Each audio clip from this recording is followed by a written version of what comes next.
Assalamualaikum warahmatullahi wabarakatuh. Bismillahirrahmanirrahim. Alhamdulillahirabbil alamin. Nahmaduhu wa nasta'inuhu wa nastaghfiruh wa na'udzu bihi min shururi anfusina wa min sayyiati a'malina. Man yahdihillahu fala mudilla lahu wa man yudlil fala hadiya lahu. Asyhadu an la ilaha illallah wahdahu la syarika lahu wa asyhadu anna Muhammadan 'abduhu wa rasuluhu wa shafi'uhu la nabiyya ba'dahu. Allahumma shalli wa sallim wa barik ala 'abdika wa rasulika sayyidina Muhammad sallallahu alaihi wasallam wa ala alihi wa sahbihi ajma'in, amma ba'd.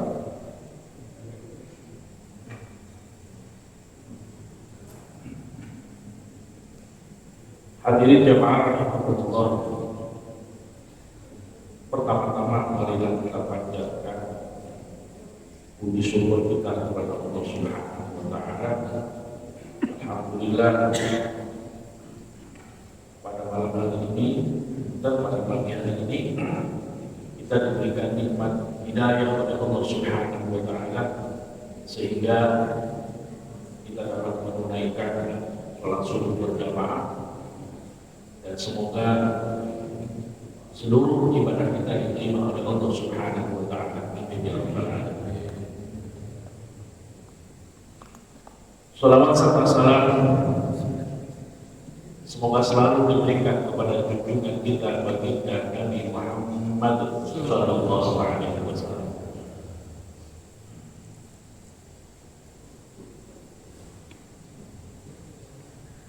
Hadirin jamaah rahmatullah, sebentar lagi kita akan memasuki bulan suci Ramadan. Kurang lebih 12 atau 13 hari lagi kita akan memasuki bulan suci Ramadan. Meskipun bulan Ramadan tinggal menghitung beberapa hari, tapi bukan berarti kita pasti akan ketemu bulan suci Ramadan. Karena sangat terkait dengan umur yang Allah berikan kepada kita semua. Maka sebenarnya sejak bulan Rajab kita selalu minta kepada Allah Subhanahu wa taala, Allahumma barik lana fi Rajab wa Sya'ban wa ballighna Ramadan. Minta kepada Allah sejak bulan Rajab supaya disampaikan oleh Allah umurnya di bulan suci Ramadan. Maka semoga umur kita dipanjangkan oleh Allah sampai bulan suci Ramadan. Sebelum Ramadan masuk, supaya ibadah kita itu diterima oleh Allah, selayaknya hati kita dibersihkan. Ada penyakit hati yang sangat berbahaya sebenarnya. Tubuh kita ini ada zahir, ada batin. Ada dosa yang dilakukan oleh zahir kita. Orang nyolong itu zahirnya berbuat dosa. Alhamdulillah, orang berbuat zina zahirnya berbuat dosa. Tapi ingat, dosa itu tidak hanya lahiriah saja, ada dosa yang sifatnya batin dan tidak kalah besar dosanya. Kata Imam Ghazali, ada 3 penyakit hati yang berbahaya. Jika 3 ini bisa kita lewati, maka penyakit yang lain akan bisa kita atasi. Tapi kalau 3 penyakit ini tidak bisa kita atasi, maka yang lain tidak akan bisa. Yang pertama adalah penyakit hasad. dengki. Meskipun orang seandainya ada orang yang terawihnya full, tapi hatinya dengkinya nggak beres-beres, itu pahalanya akan hancur juga. Baginda Rasulullah mengingatkan dia wal hasada fa innal hasada yaqulul hasanat. Hati-hati kamu dengan sifat dengki, karena dengki itu akan memakan atau menghancurkan amal kebaikan kita sebagaimana api yang menghancurkan kayu. Orang dengki masih orang yang tidak suka orang lain bahagia. Orang tidak suka kalau ada orang lain dikasih nikmat oleh Allah Subhanahu wa Ta'ala. Maka orang dengki itu lebih parah dari orang bakhil. Kalau orang bakhil, saya misalkan alhamdulillah punya sifat bakhil. Saya punya harta saya tidak boleh diambil orang lain, tidak akan saya berikan pada orang lain karena saya bakhil. Tapi orang dengki itu sumbernya dari bakhil yang paling kelas kakap. Orang dengki, orang tidak mau Allah memberikan nikmat pada orang lain. Itu kan sebenarnya haknya Allah. Allah kasih bapak ibu nikmat, Allah kasih rezeki yang berlimpah, Allah kasih sehat. Mungkin juga Allah kasih bapak ibu diterima di masyarakat, terkenal gak banyak. Itu kan haknya Allah Subhanahu wa Ta'ala. Kenapa saya tidak terima? Jadi yang kedua, maka kalau ada perasaan seperti ini, maka kita harus introspeksi. Ada orang dikasih nikmat oleh Allah kok kita sakit hati, alhamdulillah. Berarti kita sedang memiliki penyakit hati namanya hasad. Hasad ini kalau tidak dicuci, maka akan menghancurkan pahala ibadah kita. Maka Imam Ghazali mengatakan seorang muslim tidak akan mencapai derajat keimanan sebelum dia mencintai seluruh orang muslim sebagaimana ia mencintai dirinya sendiri. Setiap Jumat kita berdoa, di akhir Jumat tadi khutbah rukun Jumat, Allahumma ighfir lil muslimina wal muslimat. Kalau ada khatib dan doain, Pak diingetin, Pak Ustaz, kayaknya ada doa tadi ya, nggak sah. Harus mendoakan seluruh umat Islam, Allahumma ighfir lil muslimina wal muslimat wal mu'minina wal mu'minat. Coba doanya kan setiap orang Islam, orang Muslim didoakan, nggak ada kecuali. Nggak ada misalkan ulamanya Allahumma ighfir lil muslimina wal muslimat. Doa ya Allah, nggak ada, yang semuanya dikasih. Karena orang mukmin tidak akan mencapai derajat iman sebelum dia mencintai seluruh orang Islam sebagaimana ia mencintai dirinya sendiri. Itu sifat pertama. Sifat kedua, sifat riya. Riya itu apa? Riya itu bukan pamer, bukan sekedar pamer. Ini kan kita juga pengajian pamer ini kelihatan orang, bukan. Riya adalah keinginan kita supaya mendapatkan posisi di hati manusia. Sholatnya bukan karena Allah, supaya dipuji orang lain. Perbuatan baiknya supaya dipuji orang lain. Itu dia.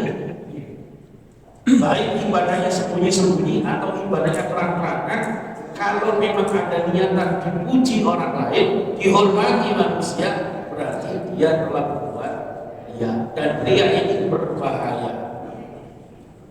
Kita tarawih, berangkat ke masjid, apa yang tarawih? Ya supaya dianggaplah masyarakat. Itu riya. Makanya kan nanti kita singgung tentang amalnya ini. Betul saja. Riya itu kata Nabi disebut dengan asyirkul khafi, syirik yang tidak nampak atau syirik kecil. Jadi orang itu musyrik. Ada dua, orang musyrik menyembah selain Allah, musyrik. Ada orang berbuat syirik tapi kecil. Apa itu? Orang yang beribadah tapi bukan karena Allah. Maka kita pernah dengar ada satu hadis, ada 3 manusia, orang-orang hebat di mata manusia justru dijebloskan ke dalam neraka. Yang pertama orang mati syahid, yang kedua ulama, yang ketiga orang dermawan. Tiga-tiganya tidak berhasil masuk surga, justru sebaliknya dimasukkan ke dalam neraka gara-gara ibadahnya syirik. Syirik itu apa? Riya. Jadi bukan karena kata Allah Subhanahu wa taala, tanya kepada orang mati syahid, maka kita di dunia, apa yang kau lakukan di dunia? Ya Allah, saya berjuang di jalan membela agama sampai saya mati syahid. Kata Allah, kadzibta, kamu dusta, kamu berjuang bukan karena aku, tapi karena supaya disebut manusia, orang hebat, pahlawan, sudah kamu dapatkan di dunia, sekarang tidak ada. Ulama juga begitu, ditanya oleh Allah, apa yang kamu lakukan di dunia? Ya Allah, saya mencari ilmu, kemudian berdakwah. Kata Allah, kadzibta, kamu dusta. Kamu mencari ilmu supaya disebut orang alim, dan itu sudah kamu dapatkan di dunia. Begitu juga orang yang bertakwa. Yang ketiga, supaya hati kita bersih di bulan suci Ramadan. Sifat penyakit hati yang berbahaya lagi adalah ujub itu apa namanya? Membanggakan, menyombongkan. Dalam kitabnya Imam Ghazali mengatakan orang ujub itu adalah orang yang melihat orang lain selalu rendah dan melihat dirinya selalu mulia. Kalau Bapak Ibu merasa baik, yang lain buruk, berarti sudah kena penyakit ujub. Ngerasa dalam hati saya ini orang soleh, yang lain enggak, ujub. Dan orang yang merasa baik itu orang bodoh, kata Imam Ghazali. Kenapa dinamakan orang bodoh? Baik buruknya manusia itu tergantung Allah, dan itu hanya terlihat di akhirat dan sangat terkait dengan husnul khotimah atau su'ul khotimah. Maka baik buruknya orang itu adalah perkara gaib, perkara gaib yang tidak diketahui oleh manusia. Maka kalau kita merasa baik, berarti kita sok tahu, maka disebut orang bodoh. Kata Imam Ghazali, kalau kamu lihat anak kecil, katakan pada dirimu bahwa anak kecil ini belum pernah berbuat maksiat, sementara saya sudah sekian tahun berbuat dosa kepada Allah, maka anak kecil itu lebih mulia daripada saya. Kalau lihat orang yang lebih tua, katakan dalam hati, orang ini beribadah kepada Allah lebih lama daripada saya, maka otomatis dia lebih mulia daripada saya. Kalau lihat orang alim, orang yang berilmu, katakan dalam hati, orang ini dikasih Allah nikmat ilmu yang luar biasa, saya tidak, berarti dia lebih mulia daripada saya. Kalau melihat orang yang bodoh, orang bodoh gak ibadah, maksiat, katakan dalam hatimu, orang bodoh ini maksiat tidak ibadah karena bodoh, karena nggak ngerti. Sementara saya punya ilmu tapi berbuat maksiat, maka nanti di depan Allah saya lebih parah kelasnya. Yang terakhir,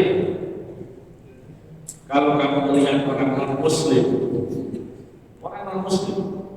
katakan dalam hatimu, la adri, saya tidak tahu, boleh jadi orang ini nanti masuk Islam, lalu Islamnya baik, lalu husnul khotimah. Sementara saya juga tidak tahu. Semoga istiqomah, kalau nggak istiqomah tergelincir di tengah jalan, kufur, husnul khotimah, nah begitu. Jadi itu hanya sekedar mengingatkan diri tentang penyakit hati yang bisa mengganggu puasa kita, bisa mengganggu diterimanya ibadah kita oleh Allah Subhanahu wa taala. Hadirin rahimakumullah, kemarin sudah kita jelaskan tentang puasa Ramadan. Rukunnya sudah, cara menentukannya sudah, insyaallah. Termasuk yang membatalkan puasa sudah. Yang membatalkan puasa itu semuanya adalah masalah lahiriah semua. Masukkan air, makan, muntah, gitu. Itu membatalkan puasa. Kalau ngerasain orang, berdusta, itu secara formal puasanya nggak batal. Ustaz, puasa saya batal nggak? Ya enggak batal, tapi pahalanya Allah alam. Jadi tidak mengganggu keabsahan puasanya sah, lanjut sampai maghrib.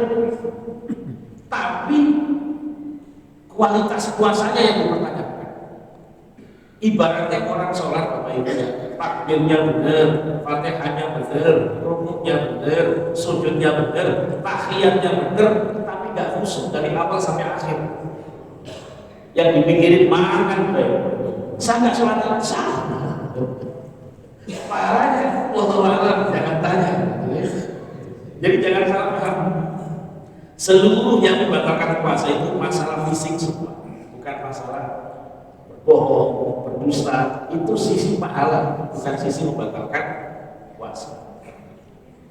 Jadi orang yang alhamdulillah misalkan dari pagi sampai sore ngerasa di tetangganya terus, Ustaz puasanya sangat biasa, nggak perlu untuk puasanya, tapi pahalanya ya Allah wa'ala, wallahu a'lam.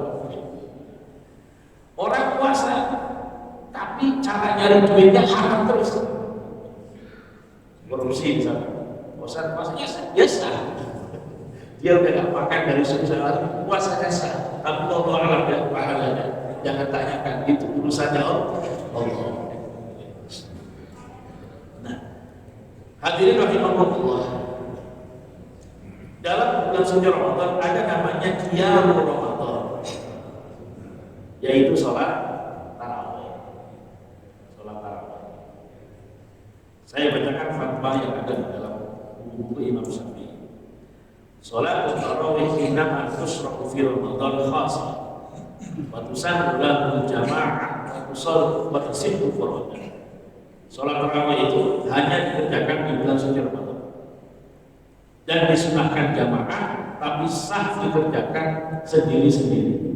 Jadi kalau shift malam misalkan Bapak Ibu ke kantor atau perusahaannya, pulang masjid sudah selesai, jangan tarawih sendiri di rumah, karena tarawih tidak harus jamaah. Wasumiyan bihadzal ismi li'annahum kanu yatarabbahuna 'aqiba kulli arba'i rakaat. Kenapa disebut sholat tarawih? Karena sejak zaman dulu para sahabat Nabi itu ketika sudah dapat 4 rakaat istirahat. Oleh Indonesia biasanya dikasih tanda dengan la ilaha illallah wahdahu la syarika lahu istirahat. Makanya disebut tarawih. Wa hiya isruna rak'atan fi kulli lailatin min layali Ramadan. Salat tarawih itu adalah 20 rakaat di setiap malam Ramadan. Yusalli kulla rak'ataini bi taslimatin, salat 2 rakaat kemudian salam. Lau shalla arba'an bi taslimatin wahidah lam tasih. Menurut fikihnya Imam Syafi'i, seandainya salat tarawih dikerjakan 4 rakaat langsung tidak sah. Ini perlu dijelaskan saja ya. Jadi kalau ada orang sholat 4 rakaat langsung berarti tidak mengikuti mazhabnya Imam Syafi'i. Menurut Imam Syafi'i harus 2 rakaat salah. Nah, tidak perlu diperbesar ya. Memang ulama kita dari mazhab Maliki, Hanafi, Syafi'i, Hambali kalau mengatakan berapa jumlah rakaat tarawih, pasti mereka mengucapkan berapa? 20 rakaat. Kalau dikerjakan 8 ya boleh sah. 20 itu bukan harus paten, kalau nggak 20 tidak sah. Tapi yang ingin saya garis bawahi di sini, jangan punya pemahaman kalau yang sholat 20 rakaat itu bid'ah. Nah itu salah besar. Salah besar. Kalau kita ngomong yang 20 rakaat itu bid'ah, berarti kita membid'ahkan seluruh sahabat Nabi. Itu bahayanya. Loh, kalau memang hadirin rahimahullah kan sejarah salat tarawih itu dari ucapan Nabi itu, man qama ramadhana imanan wa ihtisaban ghufira lahu ma taqaddama min dhanbi. Barang siapa yang melakukan salat qiyam Ramadan dalam kurung salat tarawih karena iman kepada Allah, bukan karena yang lain, karena iman, wah wahtisaban, dan murni mengharapkan pahala dari Allah, ghufira, maka diampuni ma taqaddama, apa yang sudah lewat min dambi, dari dosa-dosa. Itu pahalanya terakhir. Itu dari ucapan Rasulullah itu. Lalu kemudian Rasul pernah keluar masjid sholat diikuti oleh sahabatnya hanya 3 hari. 3 hari. Habis itu nggak muncul lagi. Nah, menurut ahli hadis Rasul mengerjakan 8, kemudian witir di rakaat. Nah, memang Rasul pernah mengerjakan 11, tapi bukan berarti itu adalah di closing paten harus seperti itu, tidak. Buktinya apa? Para sahabat Nabi ketika zaman Khalifah Umar ternyata melakukan tidak 8 tapi 2. Pertanyaannya, apakah 20 sesuai dengan sunnah Rasul? Sesuai. Ingat Pak, kalau ada ucapan sunnah Rasul, itu bukan berarti perbuatan Rasul doang. Sunnah Rasul itu apa? Ucapan Rasul, tindakan Rasul, ketetapan Rasul. Rasul pernah berkata bagaimana? Alaikum bisunnati wa sunnati khulafa'ir rasyidin. Lakukanlah ajaranku dan ajaran khulafa'ir rasyidin sesudahku. Itu sunnah Rasul. Berarti orang yang melakukan 20 melakukan sunnah Rasul. Rasul jelas-jelas ucapannya begitu. Abdu alaiya bin nawajid, gigit dengan gigi geram. Pegang betul itu ajarannya khulafa'ir rasyidin. Jadi jangan sampai punya ucapan yang sholat 20 rakaat itu tidak sesuai sunnah Rasul, salah. Ingat, ketika Sayyidina Umar itu punya kebijakan sholat 20 rakaat, di zamannya ada Sayyidina Utsman, ada Sayyidina Ali, ada Aisyah, ada sahabat-sahabat yang senior-senior, gak ada satupun yang protes, semuanya ngikut sami'na wa ata'na, siap laksanakan. Masa iya segitu banyak sahabat gak ada yang ngerti sunnah Rasul? Nah ini masalahnya. Jadi kalau kita mengucap bid'ah, itu kita membid'ahkan Umar, membid'ahkan Utsman, membid'ahkan Ali, membid'ahkan Aisyah dan sahabat-sahabat yang lain. Jadi yang 20 bagus, yang gak kuat 20 karena besok ke pabrik dan lain sebagainya, 11 baik, kalau sah juga. Tapi juga yang 20 tidak boleh mengatakan yang 11 itu bid'ah, sama saja kasusnya. Toh Nabi, kata Aisyah, Nabi Muhammad SAW tidak pernah sholat lebih dari 11, baik di Ramadan ataupun di luar. Jadi masing-masing tahu posisi ya. Hadirin rahimahumullah, memang sepanjang sejarah umat Islam, kalau kita bicara sejarah, sejak zaman Umar sampai zaman Muawiyah, sampai zaman Abbasiyah, sampai zaman Turki, sampai ke sini, itu sebenarnya semuanya 20. Baru di abad 19 muncul beberapa ulama yang mengatakan yang baik itu 11. Baru itu pendapat terlambat itu sebenarnya. Jadi kita tidak bicara mana yang baik. Tentunya menurut ulama-ulama yang masyhur, semakin banyak rakaatnya semakin baik. Kalau kita bicara baik, semakin banyak rakaatnya semakin baik. Maka kita ambil jalan tengah-tengah. Kalau yang tarawihnya 8, bacanya agak panjang dikit. Ibu ya, sabar ya.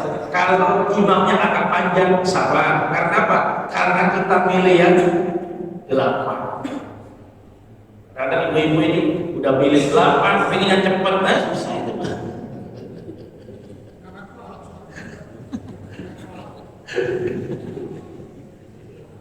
Jadi kalau milih 8 agak lama baca.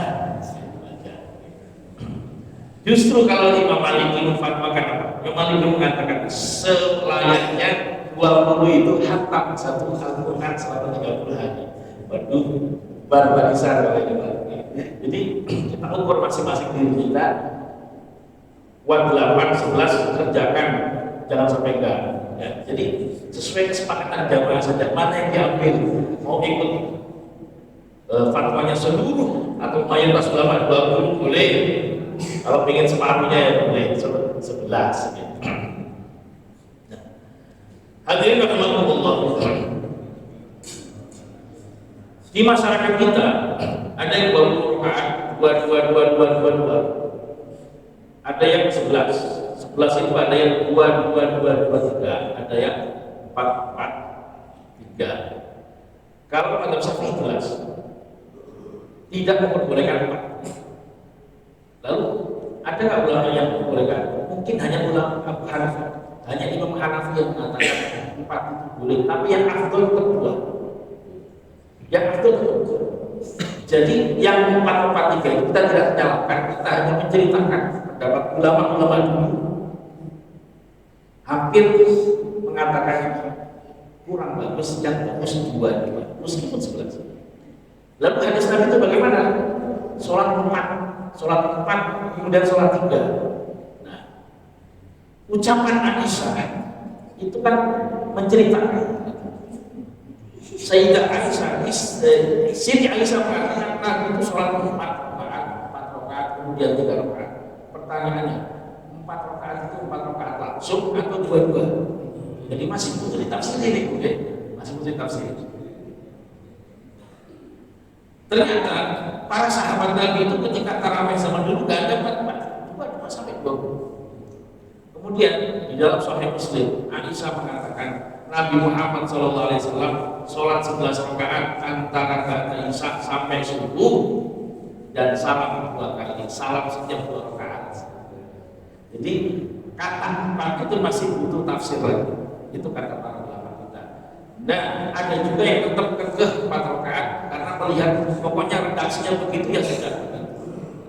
Ini saya hanya menjelaskan kronologinya. Kalau bisa ya tetap 2. Kenapa? Nabi pernah ditanya oleh para sahabat, oleh seorang sahabat, ya Rasulullah, kaifa sholatul lail? Rasul, bagaimana sholat malam? Gimana caranya? Jadi orang gak ngerti nanya, dijawab oleh ucapan Nabi, sholatul laili masna, sholat malam itu 2. Jadi hadisnya Aisyah itu masih butuh ditafsiri. 4 itu apakah 4 langsung, apakah 2? Ada yang langsung ambil 4 langsung, ya ahlan wa sahlan, silakan. Dan itu memang termasuk yang difatwakan Imam Hanafi. Kalau ulama Syafi'i mengatakan kalau sholat sunnah biasa di luar Ramadan, misalkan Bapak Ibu pengen tahajud bukan Ramadan, bukan terawih, 4 rakaat susah. Jadi Imam Nawawi mengatakan kalau sholat sunnah biasa 4 rakaat susah, tapi pas sholat tarawih nggak sah. Itu kenapa? Sholat tarawih itu sholat khusus yang pernah dicontohkan Nabi. Nah, dan itu 2 rakaat. Jadi kan 4 rakaat itu menyalahi yang sudah berlaku sejak zaman sahabat. Jadi sholat tarawih itu dipraktikkan oleh sahabat dan itu mirip sholat fardu, ada jamaahnya, maka tidak boleh keluar dari yang sudah dikerjakan para sahabat. Itu diskusinya seperti itu. Okay? Tapi kalau Imam Hanafi tetap sholat tarawih atau boleh sholat malam, dan sholat malam itu boleh dikerjakan 4 rakaat subuh. Jadi kita supaya tahu posisi masing-masing. Jadi kalau Bapak Ibu pas kebetulan sholat tarawih 4 rakaat langsung ditegur oleh kiai di kampungnya, ya maklum, karena Imam Syafi'i mengatakan tidak sah. Kemudian sholat witir. Nah, sholat witir ini kan seiring zaman ada 2 ulama kita yang terkenal mengkoreksi sholat witir, yaitu pendapat beliau kita hargai, kita tidak mau menyalahkan orang alim, itu kan diskusinya para ulama.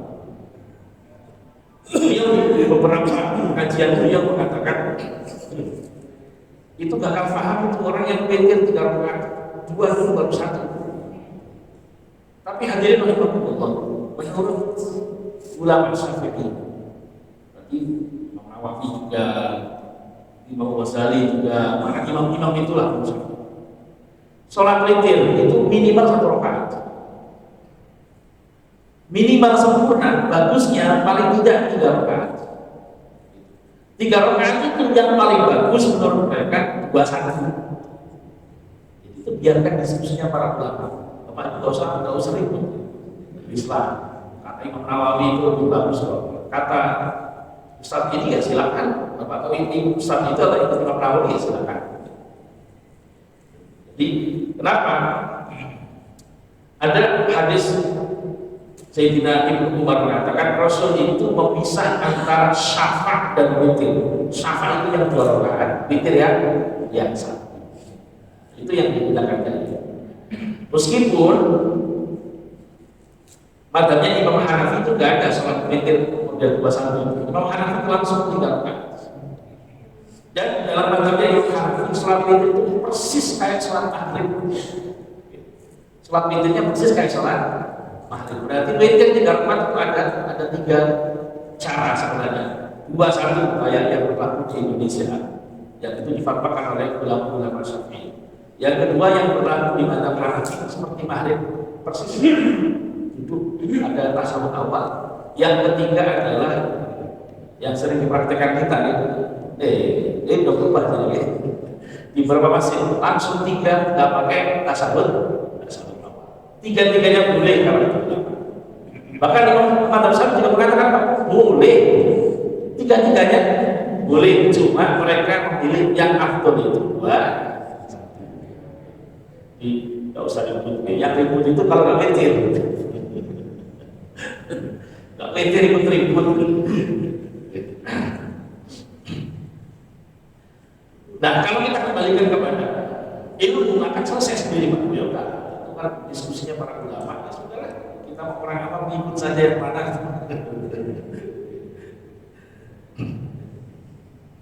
Kemudian hadirin rahimakumullah yang perlu dipertegas lagi, kalau kita sudah witir bersama imam, nanti malam pengen tahajud lagi boleh, tapi tidak perlu witir lagi. Ada satu anggapan kalau sudah sholat tarawih malamnya haram sholat tahajud. Dia ngomong siapa? Saya ngomong haram. Sholat haram gimana ceritanya sholat haram? Rasulullah bersabda, man khaufa alla yaquma fil lail falyutir awwalahu. Barang siapa yang khawatir tidak bisa bangun malam, maka lakukan witir di awal malam. Wa man qamiya ayyaquma akhirul lail. Barang siapa yang pede bisa bangun akhir malam, maka witirlah di akhir malam. Kan dikasih pilihan oleh Nabi. Masa iya setelah witir, misalkan kita witirnya habis isya, habis bahagia witir, apakah sepanjang hidup gak pernah tahajud? Boleh maksud saya tahajud kenapa? Ya witir ya. Boleh sholat tahajud. Rasulullah juga pernah sesekali witir kemudian sholat lagi. Untuk apa itu? Untuk menjelaskan bahwa witir itu bukan berarti melarang sholat yang lain. Itu hanya sekedar tentang afdoliyah saja. Yang afdol, witir itu memang dijadikan sholat yang paling akhir. Tapi ada fadilah tersendiri. Kalau kita sholat bersama imam sampai selesai, itu ada afdoliyah sendiri. Afdol itu kita sholat bersama imam sampai imamnya selesai. Berarti ya kita witir bersama imam saja. Kecuali memang Bapak Ibu pengen lanjut 20 rakaat, ya nggak witir. Misalkan sini sudah selesai, saya mau 20. Sudah karena di masjidnya sini 11, Bapak Ibu pas witir tunggu selesai jamaah baru lanjut. Kalau pilih jamaah sendiri, nggak apa-apa, dikasih kebebasan. Kalau kami dulu di Suriah, masjid-masjid itu rata-rata 20. Cuma kalau sudah gelap tinggal separuh. Barisan. Wah, ada yang akal juga itu Pak. Keluar lapat bawa sendal, itu repot. Jadi kalau misalnya begitu Pak, jadi tetap bawa dulu. Nanti kalau 8 rakaat itu biasanya ada ceramah sedikit Pak. Kultumnya itu pas habis 8 rakaat. biasanya. Kemudian habis kultum sebagian bubar, sebagian lanjut. Yang penting kita sudah tahu posisi bahwa sholat tarawih itu rata-rata fatwanya pada tempat itu 20, tapi bukan berarti kalau kita kerjain 8 itu tidak sah, tetap sah. Tapi jangan sampai punya anggapan yang mengerjakan 20 itu telah berbuat bid'ah. Itu yang harus kita luruskan karena dampaknya besar. Berarti kita membid'ahkan hampir seluruh sahabat Rasulullah Shallallahu Alaihi Wasallam. Nah, kemudian witir tadi sudah kita singgung. Kalau 3 silakan jika langsung boleh atau buat satu. Soalnya begini Pak, witir itu kan ulama hampir sepakat. Kalau yang terbanyak adalah 11. Bayangin kalau kita mau witir 11 berapa? Caranya bagaimana? Apakah 5-5-1? Apakah 3-3-3 berapa? 3 kali 9 kurang berapa? Kurang 2. Gimana coba kalau mau witir 11? Apakah langsung sholat 5 rakaat? Belum, 5 rakaat habis itu 1. Kan enggak? Gimana kita sholatnya? 2 sholat apa itu? Ya witir Pak ya. Jadi nggak usah dipermasalahkan, nggak usah diperdalam. Oh ini secara teori, ada teori. Kita lihat aqwal ulama saja, kita lihat pendapatnya para ulama.